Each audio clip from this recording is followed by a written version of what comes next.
Welcome back everyone. आज हम react router को सेटअप करेंगे which is our first step to in app navigation. तो नेविगेशन को जैसे मैंने बताया है पिछले लेक्चर में भी कि रिएक्ट ऐप में नेविगेशन करने के लिए हम एक पैकेज यूज़ करते हैं जिसका नाम है रिएक्ट राउटर। तो इस लेक्चर में हम उसको इंटीग्रेट करेंगे और सेटअप करेंगे। ये लेक्चर 5 हिस्सों में डिवाइडेड है। The first one is installation, second है इंटीग्रेटिंग ब्राउज़र राउटर, फिर थर्ड है डिफाइनिंग राउट्स, फिर हमारा फोर्थ होगा नेविगेशन विद लिंक और हमारा फिफ्थ है अ फ्यू की पॉइंट्स। तो चलें पहला हम सेक्शन स्टार्ट करते हैं, इंस्टॉलेशन। इंस्टॉलेशन में रिएक्ट राउटर पैकेज को आपने अपने प्रोजेक्ट में इंस्टॉल करना है। ये अगैन वही है कि हमने टर्मिनल में कमांड टाइप इन करना है। जो कमांड टाइप इन करना है वो है npm install react router DOM। जब आपका रिएक्ट राउटर पैकेज इंस्टॉल हो जाएगा फिर आपने ब्राउज़र राउटर को यूज़ करना है। आपने अपनी पूरी ऐप को राउटर के टैग के अंदर बंद कर देना है। इसी से हमारी जो राउटिंग कैपेबिलिटीज़ है हमारी ऐप में आएंगी। So the router becomes the parent container of our whole app. इसकी मैं आपको थोड़ी सी एग्जांपल देता हूँ कोड के थ्रू।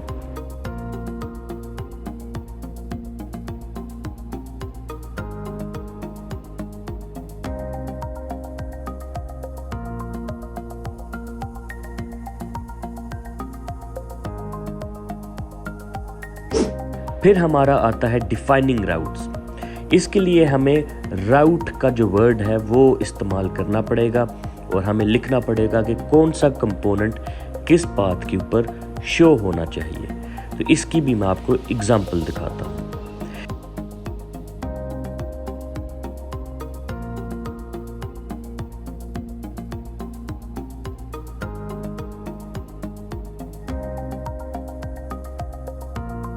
इस एग्जांपल में जो स्लैश होम है अगर उस पर क्लिक हो तो हमारा होम पेज का कंपोनेंट डिस्प्ले होगा और सिमिलरली जब स्लैश अबाउट का पाथ होगा तो हमारा जो कंपोनेंट शो होगा वो अबाउट पेज है। Navigation with link. तो जो लिंक का कंपोनेंट हमें मिलता है रिएक्ट राउटर पैकेज की तरफ से उसको हम यूज़ करके अपना नेविगेशन सेटअप कर सकते हैं ऐप के अंदर।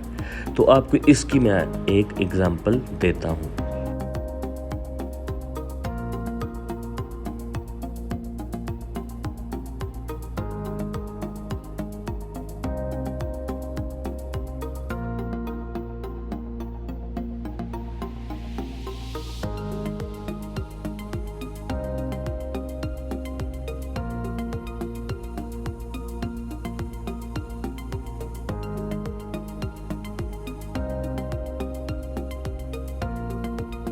यहाँ पर by clicking these links, users can navigate through different parts of the application without reloading the entire page, जो कि हमने पिछले लेक्चर में भी डिस्कस किया था। And now a few key points। पहला यह है कि हमारा जो राउटर का टैग है वो हमारी ऐप का पेरेंट कंटेनर होना चाहिए।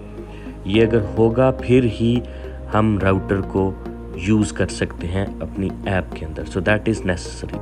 द सेकंड वन इज़ कि जो राउट का कंपोनेंट है उसको हम यूज़ करते हैं to associate paths with specific components. और फिर आखिर में है जो लिंक का कंपोनेंट हमें मिलता है रिएक्ट राउटर के पैकेज की तरफ से वो हम यूज़ करते हैं to navigate between different routes.